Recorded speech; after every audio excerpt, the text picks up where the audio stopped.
బొమ్మలాంటి ఆమె పక్కనుంటే పగలే వెన్నెలనే కురిపిస్తా నీడలాగా నాతో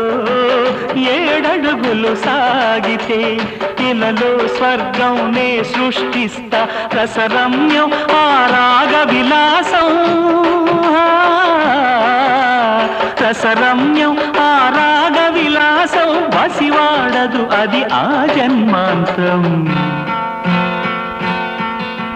అందమైన నా ఊహల మేడకు ఆవిడమణి దీపం అంది అందని నాశలకు ఆమె ప్రతిరూపం ఆ తలపే నా ధ్యానం ఆ అభినవ దేవత నా ప్రాణం